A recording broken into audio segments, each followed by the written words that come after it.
반갑습니다. 오늘 본문은 남유다와 북이스라엘이 하나가 될 것을 말씀합니다. 아시는 내용이지만 이스라엘 역사를 간략히 살펴보겠습니다. 연대는 대략적인 것이니 참조하시면 되겠습니다. 대략 보시면 족장시대, 정복시대, 또 사사시대, 왕정시대, 포로기 이렇게 이어집니다. 왕정시대는 통일왕국과 분열왕국으로 구분할 수 있습니다. 현재 에스겔 당시로는 이미 북쪽과 남쪽 모두 멸망당한 상태입니다. 다윗과 솔로몬 통일시대에 여러 가지 면에서 전성기를 누렸습니다. 남북이 분열된 이후에 각각 아시리아에 의해서 또 바벨로니아에 의해서 멸망을 당했습니다. 이제 하나님께서는 다시 포로기 이전뿐만 아니라 통일왕국 이전에 분열왕국 이전에 통일왕국 시대에 전성기를 누렸던 다윗 시대처럼 회복하시겠다 말씀합니다. 하나님께서는 이 통일되고 회복되는 것을 에스겔에게 말씀하고 있습니다.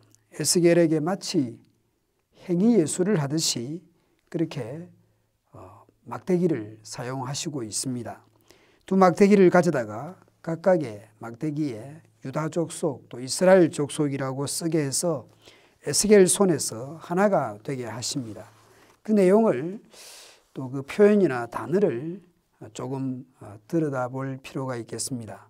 17절에서 그 막대기들을 서로 합하여 하나가 되게 하라. 네 손에서 둘이 하나가 되리라. 여기 17절에서의 하나는 단수로 쓰이지 않고요. 복수로 쓰였습니다. 그래서 정확히 번역하자면 네 손에서 하나들이 되리라 라고 말을 하는 겁니다. 그런데 19절에서는 이 하나가 단수로 쓰였습니다. 유다의 막대기에 붙여서 한 막대기가 되게 한즉 내 손에서 하나님의 손에서 하나가 되리라 말씀하십니다. 에스겔 손에서는 하나로 보였지만 실제로는 둘이었습니다. 그런데 하나님의 손에서 진짜 하나가 될 것을 말씀합니다. 유다의 막대기에 붙여서 한 막대기가 되게 한즉 이 번역보다는 붙여 하나의 막대기로 만들리라. 만든다라는 단어가 더 적합할 것입니다. 하나님의 창조의 능력으로 하나로 만드시겠다라는 뜻입니다.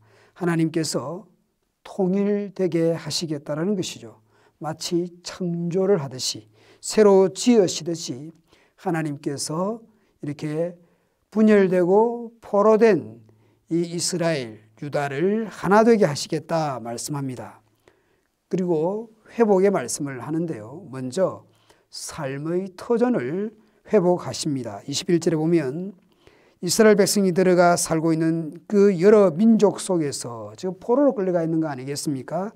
내가 그들을 데리고 나오며 그 포로된 나라에서부터 데리고 나올 것을 말씀하고 있고 사방에서 그들을 모아다가 그들의 땅으로 데리고 들어가겠다 말씀합니다. 그리고 한 백성인데 한 임금이 통치하는 한 나라, 한 민족이 되게 하시겠다고 말씀합니다. 마치 우리나라 남북한이 분단되었다가 통일이 된다라는 것과 같은 것입니다. 22절에 표준 세번역을 보면 그들을 한 백성으로 만들고 한 임금이 그들을 다스리게 하겠다. 그들은 다시는 두 민족이 되지 않고 두 나라로 갈라지지 않을 것이다 말씀합니다. 그렇다고 해서 통일을 말씀하시는데 회복을 말씀하시는데 통일 자체가 목적이 아닙니다. 그렇게 해서 하나님이 원하시는 것은 이것입니다. 23절에 보면 그들이 다시는 우상과 역경국과 온갖 범죄로 자기들을 더럽히지 않을 것이라. 그들이 범죄한 그 모든 곳에서 내가 그들을 구해내어 깨끗이 씻어주면 그들은 내 백성이 되고 나는 그들의 하나님이 될 것이다.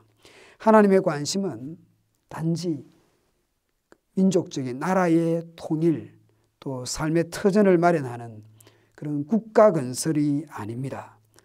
독립된 국가 건설이 아니고 정결과 하나님과의 언약 관계를 회복하는 것을 말씀합니다. 단지 국가라고 하는 그 3대 요소가 있지 않습니까? 땅 주권 국민이라고 하는 백성이라고 하는 그런 세 가지 요소가 있는데요. 단지 땅이나 백성이 아닌 그보다 훨씬 중요한 언약관계, 하나님과의 언약관계를 말씀합니다. 단순한 그 땅의 회복, 단순한 영토의 회복, 단순한 그런 하나의 어떤 통일된 회복 그 이상의 하나님의 그 백성으로서의 그 언약관계의 회복을 말씀합니다. 단순히 제국 바벨론에서 독립을 하고 그렇게 해서 통일된 나라를 이루고 그래서 주권을 가진 나라, 그래서 세계를 제패하는 그런 제국의 꿈이 아닙니다. 하나님의 거룩한 백성답게 되는 것, 나의 하나님이 되고 나의 백성이 되는 것을 말씀합니다. 회복된 모습은 어떤 모습일까요? 24절에서 말씀합니다. 내 종 다윗이 그들을 다스리는 왕이 되어 그들 모두를 거느리는 한목자가 될 것이다. 그들은 내 규례를 지키며 살고 내 율례를 지켜 실천할 것이다. 하나님의 종, 왕, 다윗, 목자 이런 표현들을 사용하고 있습니다. 왕이자 목자이면서 하나님의 종이면서 다윗 같은 사람이, 다윗 같은 분이 다스리는, 통치하는 나라입니다. 그리고 그 백성은 하나님의 말씀대로 사는 백성입니다. 하나님 말씀을 지키고 또한 실천하는 백성들입니다. 이런 하나님의 공동체, 언약 공동체, 말씀 공동체를 이렇게 생각하시고 있는 것이죠. 하나님이 바라시는 하나님의 나라와 그 백성이 어떤 모습인지 알려줍니다. 이상적인 나라, 그런 이상적인 통치, 또 그 백성을 우리에게 말씀하고 있습니다. 그 나라는 단순한 그 다윗 왕이 지배하던 통치하던 그런 것이 아니고 그 이상의 회복을 말씀합니다.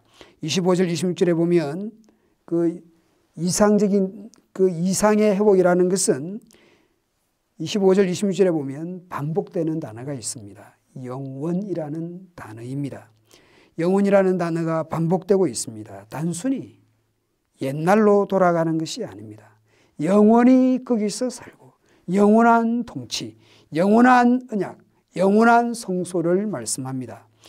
영원한 성소는 8장부터 11장까지 있는 그 파괴된 성전의 회복이면서 동시에 40장 이후에 나오는 새 성전, 예루살렘의 그 새 성전의 환상을 내다보게 합니다. 이 성소는 하나님의 임재의 상징이죠. 그래서 영원한 임재를 말씀하고 있는 겁니다.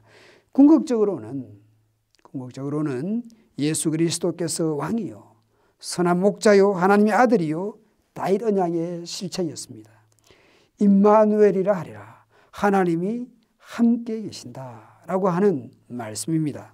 예수님은 바로 이 새 언약이면서 또한 영원한 나라를 이루는 그런 완전한 목자이면서 선한 목자이면서 다윗의 자손이면서 또한 왕이면서 하나님의 아들이십니다.